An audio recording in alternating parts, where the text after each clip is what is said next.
You, Mami Karim, in the name of the Father, and of the Son, and of the Holy Spirit. Amen.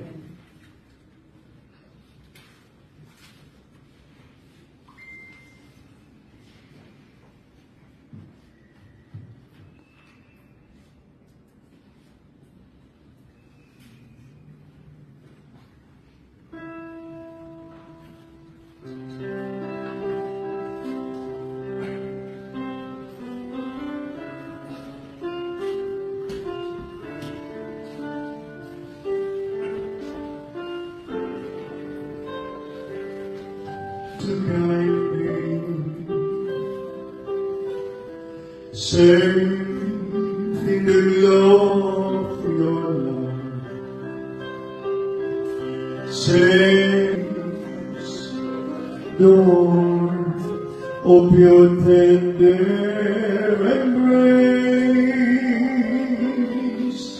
oh Mama.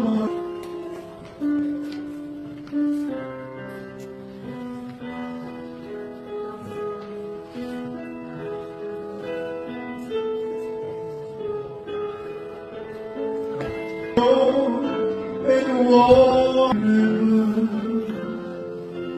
you had troubles, the streets are. Just have a short eulogy for Mama. So before we call on the family, we'd like to ask siguro a few people that nakilala din sa industry. Then, matagal namin kinabilangan.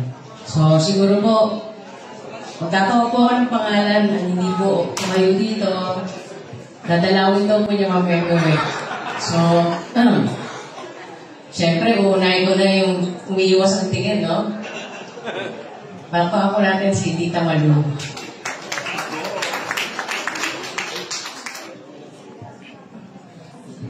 Good evening, ako po si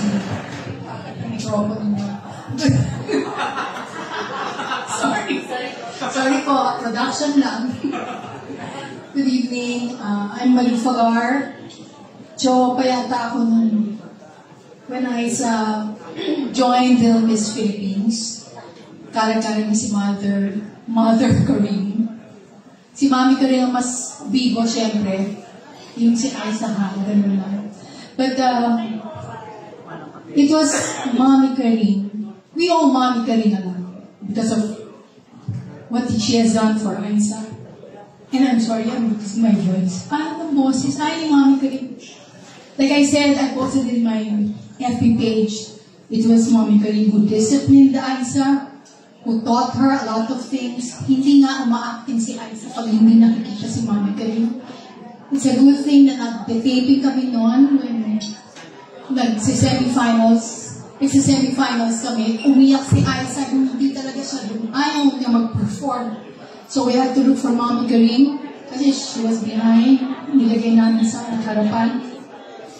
And nung nakita na ni Ai si Mami Karim, nairaos niya yung kanyang tula. Ano nga ba yung pronoun niya, Ais? Ay, Jaya, tatampa. Tapos, Mami Karim kasi ay turo. And she was very successful. And then nag-renew na lang kami uli ng vows ni Mami Karim. When we started having these reunions, nag-do kami uli nakita. Dati phone lang yan. Si Mami Karim sa akin nagre-request pag meron siyang kailangan sa Itbulaga. At that time, I was still in Itbulaga. Pag meron ko konting tampuhan doon, it was Mami Karim would come to me and ask if I can work things out for whoever that is concerned. And the host had a soft spot also for Mami Karim. Kasi nga, si Ice, ang laki na naitulong ni Ice. And of course, that's because of Mami Karim. And ang huling message sa akin ni Mami Karim was a name test. Naakala ko ako lang meron. Ang dami pala namin. Yung mga may kuko. Yung name test. So nagulat talaga ako when I heard about it. She was, wala kasama si Mami, walang diferensya. So definitely I will miss her cooking, yung kilawin na bangos, pero request ko taligyan. At saka yung kanyang sinantola. She was very, generous. Pag tinanong mo, Mami, Green, painin naman food. Sige, papadala ako. At saka hindi lang naman ako lang pinapadala niya. Marami pa rin siya pinapadala. And of course, I think she lived a full life. She enjoyed her ballroom dancing. She enjoyed you guys. She enjoyed everybody in the family. Once, nag-iisa ka na lang. So, take care of yourself. Sabi ko na. And I will miss Mom. Sayang, nagkonti lang ang pagkita namin. Sayang, but I will miss her. Definitely. Love you.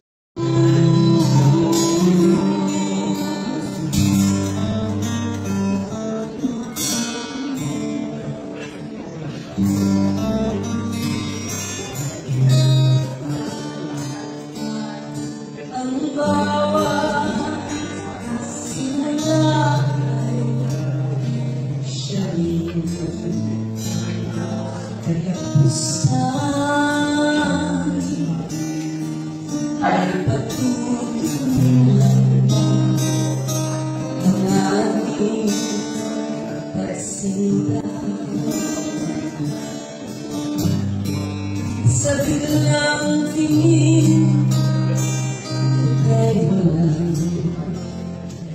kinabukasan, subalit di mahuli ang pag-asa.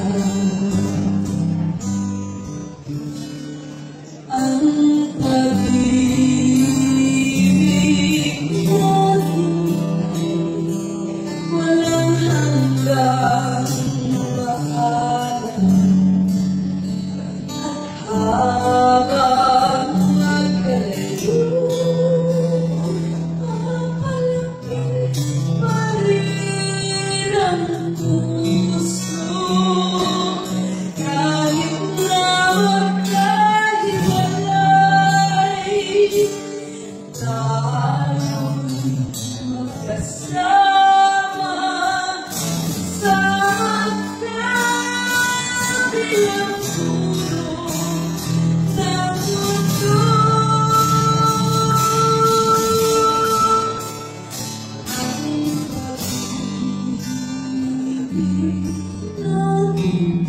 pag-ibig natin walang habang magkalayo,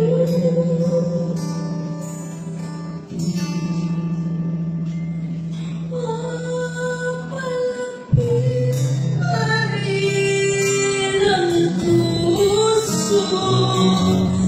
Kahit na magkahiwalay, tayo'y magkasama sa magkabilang dulo ng mundo.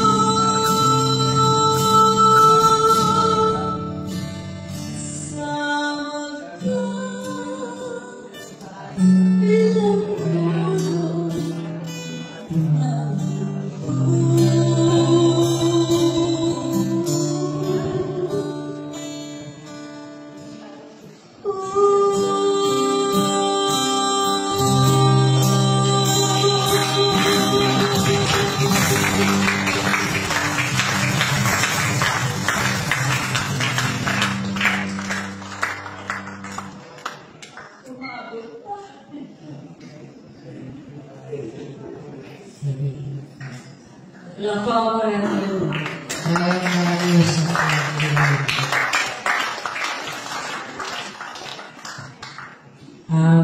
Sa pagkaka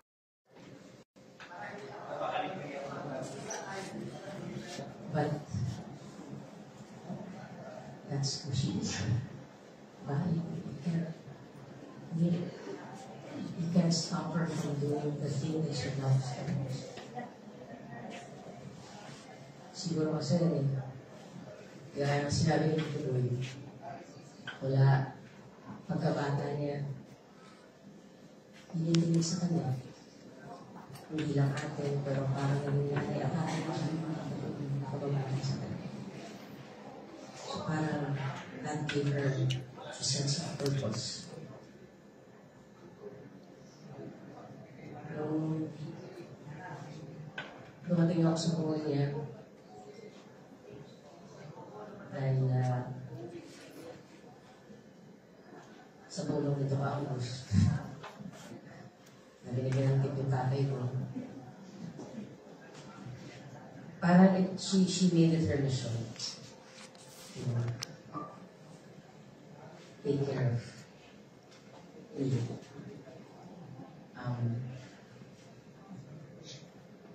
Nobody knew naman na mapupunta ako sa larangan na to eh. Hindi naman kami showbiz lang. We're a very simple family. Pero kami sa Davidan, lalo kami sa bahay.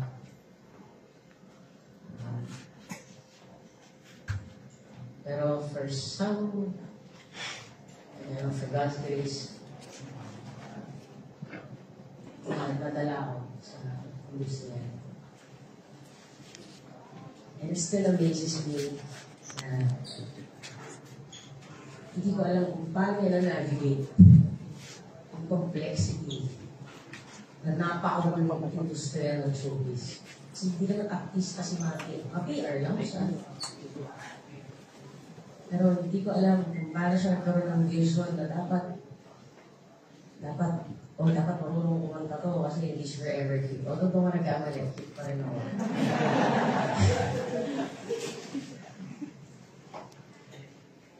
Pero sinasabi niya, hindi ka habang buhay ko. Kailangan matutong kumanta. Kailangan matutong sumawa. But short, kailangan may some stress ako bilang practice. She made me go to these voice lessons na hate-hateful ng bata ako. She made me do all these things. Lagi kami nag-away na matigas na ang ulo ko. Mas matigas ang ulo mo. Kaya, umana lang ako sa'yo. But siguro if there's one thing about Mama, she was a very good teacher. Natigil man yung profession niya bilang teacher, itinuloy niya na sa aming mga anak. Bago pa ako nag-voice lesson siya, nagturo sa akin umanda. Hindi naman ganun pagkatapos. Siya nagturo sa akin lumahoy, hindi naman siya marunong mag-swimming. Paano niya katinuruan? Pinagdilatan niya ako. Sinabi niya sa akin, aalis ka na sa swimming pool na yun, pag hindi mo talaga na sa kabin na ako. Paano puto ako? She was very strict. Hindi siya yung kagangan. Kaya sabi niya, sabi siya kagaya na ibang nanay na bibilugin yung ulo mo porque anak ka. Never ko siya narinig na sinabi, galing-galing na anak ka. It's either kulang sa puso. Hindi mo nilalapit yung mikropono. Andito yung mikropono mo. Lagi may critique. And of course, at a very young age, di ba? Gusto na marinig. Correct mo ako. Hindi siya nakakita. But, if she like, ginawa ka, sasabihin niya, okay na, pero naman ko. Never the word magaling ka. Dahil nararamdaman mo.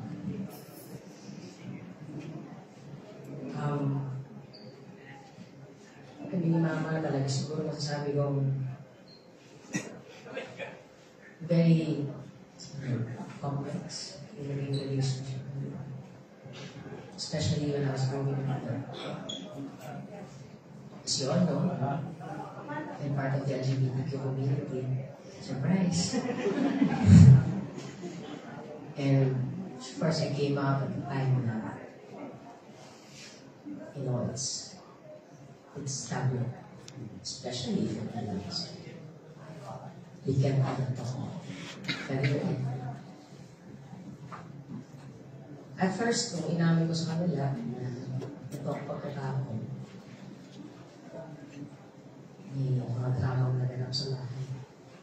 Anong pagkakulang namin sa kamali, at tinutulad ng pagpapalaki sa those things. And of course, bilang teenager lang din ako, usually I think din yung reaction niya na medyo nag-rebelde ako. Munti ka na ako mag-layers ng bahay, yung dala ko na yung bag ko. Kaso umuulan, so bumalik ako sa bahay. Of course, comfort over pride. But there was one time na nakipaghiwalay na ako sa first girlfriend ko. So finally, nag-usap na kami ako. And she said, hindi naman ako galit na meron ka girlfriend. Ang ayoko lang ay bad influences ko. Kaya lumalampak yung mga grades mo. Nag-aaway tayo dahil sa kanya. And from there, doon ko siya talaga sobrang na-appreciate. Kasi, doon ko alam naman na as a mom, she do everything to understand me. To understand and accept that whatever makes me happy, magiging masaya siya para sa akin. And from then on, she became my fiercest protector. Kasi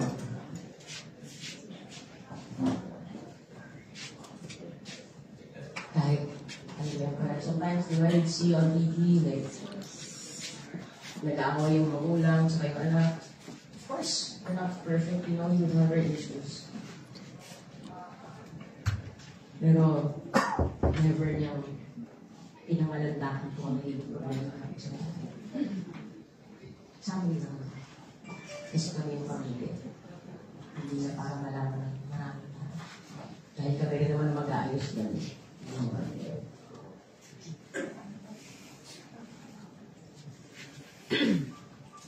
Maraming tinuro si mama sa akin. Pero ang lagi na sinasabi sa akin, dapat marunong ako makasama sa mga tao. Hindi porke sikat ka, wala lang kaibigan. Nung lumalampak ang grades ko sa school, yung sinabi sa akin, hindi ka magpipigil sa eskwela, kayang-kaya ka panggaling sa pag-aalas ka. So it only goes to show that she values character more than influence.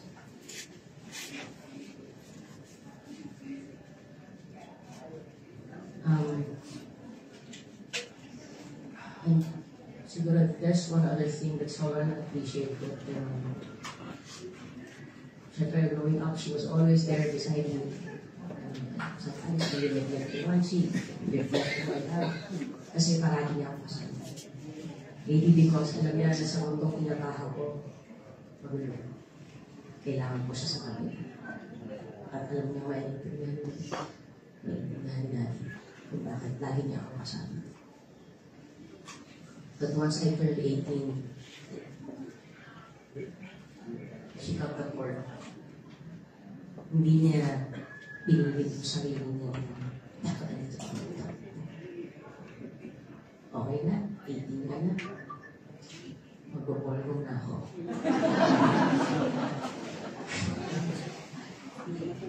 And she lived her life. Oh my God. Kasi di ba minsan, hirap na para sa ating mga anak na parang tumatanda yung mga magulang mo, kaya mag-isipin kung ano sila while you are building your own life. Hindi niya ginawa sa amin. She made sure na may sarili siyang buhay. She had her own set of friends. She do all these advocacies. And lalo ko siya na-appreciate dahil she was a very strong woman. Her life wasn't easy. Pero despite the trauma that was passed on to her, despite the pain and the big responsibility that was passed on her, he made sure na mapalaki niya kami mga anak niya in the best version of him. It wasn't perfect.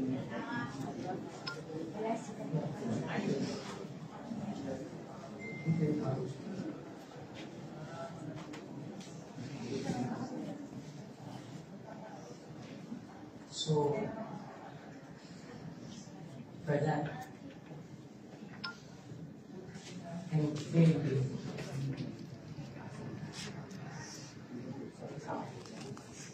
I'm very grateful that she was my mom. Siguro, the worst part about it is, nakakainis kasi lagi siyang present. Diba? Siguro mas madali kung absentee mom siya. Mas madali na yun. And then, she made sure she was there. Every birthday, Christmas.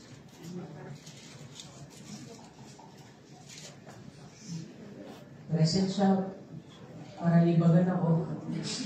Kasi lagi niya ako nilalagyan na nakakanggat pa. Kasi daw ang rough na ng sleep ko. Oh, yan. So, alam niyo, hindi ba ito pala?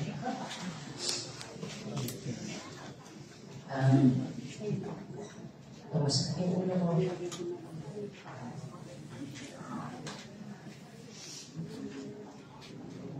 Nakita ko na. Masahit.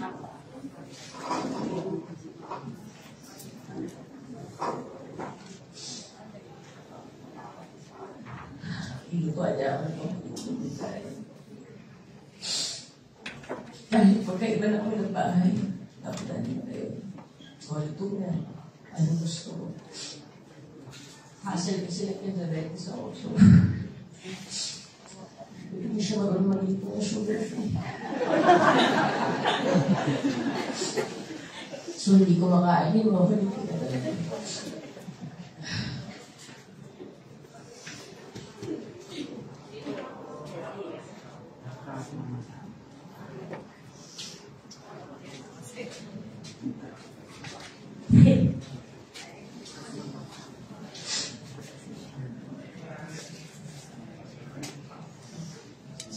God is glad that she heard that you had a boat before.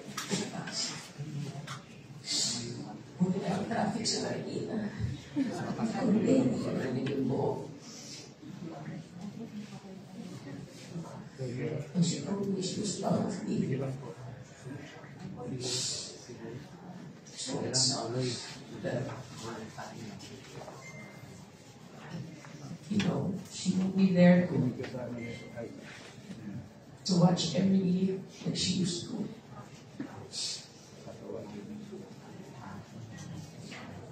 Kahit malayo yung gate ko sa Samayan, kahit ma-traffic, ipigilan na siya para lagi pa rin siyang kasama.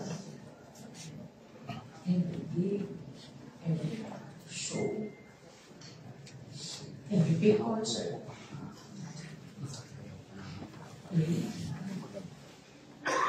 She made her. Ay, hindi lang tayo. She would be very big. At lagi ko sinasabi na, ang ganda daw nila.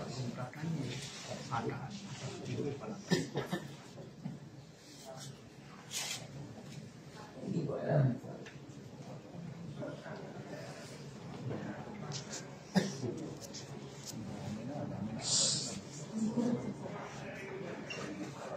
Hindi ko alam na pag hindi ko wala.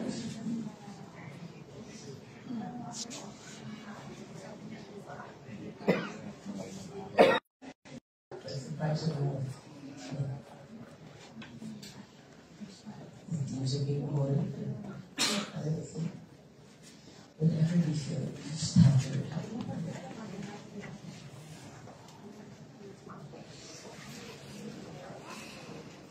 There's one thing that my mama taught us. She taught us in school. Try to give the dialogue. Kaya yun yun. So, ayun siya. There's a year. Sabi siya, hindi niya kailangan ko yun. Kasi makataka.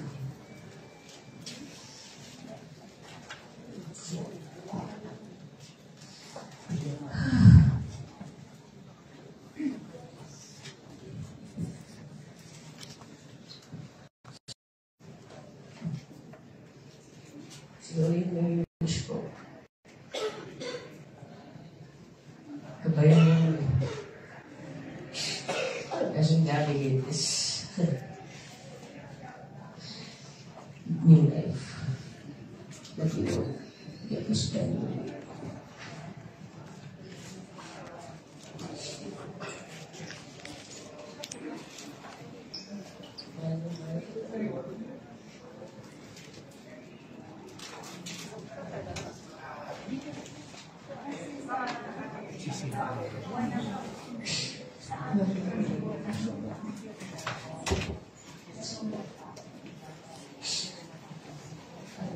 Pero wala. Kasi pating-kating yung tatay ko makasama ka. So, ito ko. Ikaw-fall tayo yung tatay natin.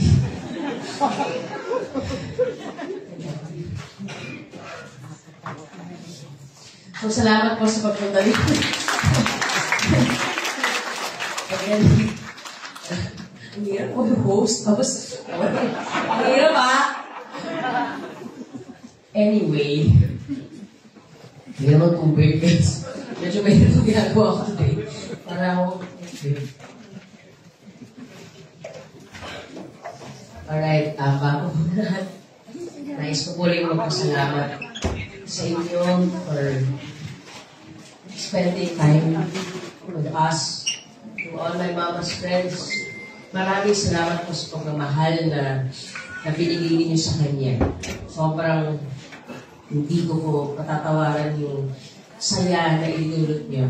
Sa mga kasayaw po niya, maraming salamat po sa inyo. At sa mga kaibigan from the industry, friends, and of course, relatives and family, thank you for the grace, the love, and the happiness that you've given to my mom, to our mom. Sana keep her in your prayers.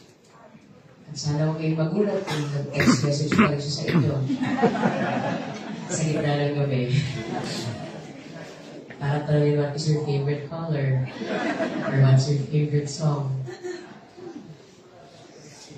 Maraming salamat po sa inyo.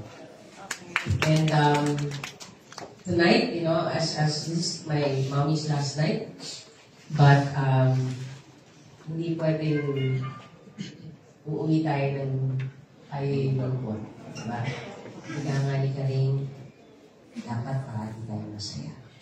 So, after this eulogy, we'll just arrange the place a little bit because tonight, as a send-off, it's Karim's big night.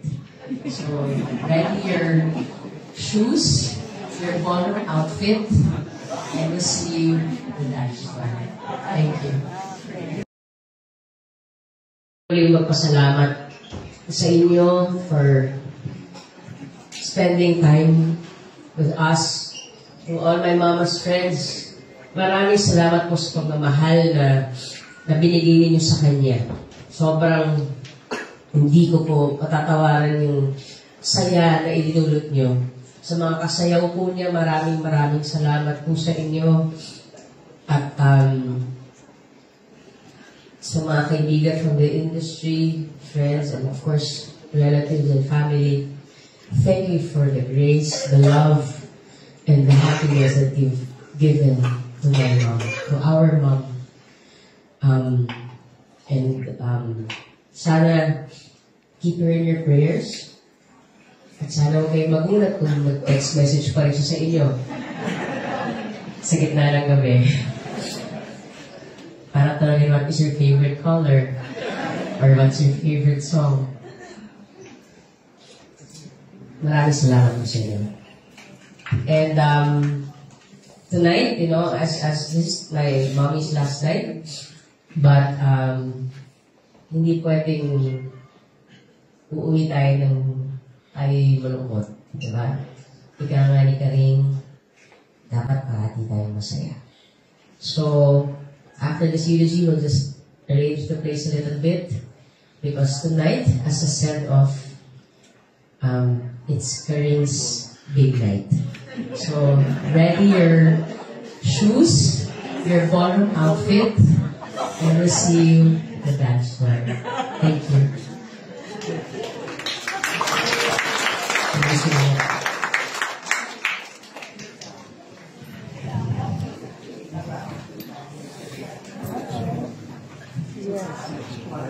Yes.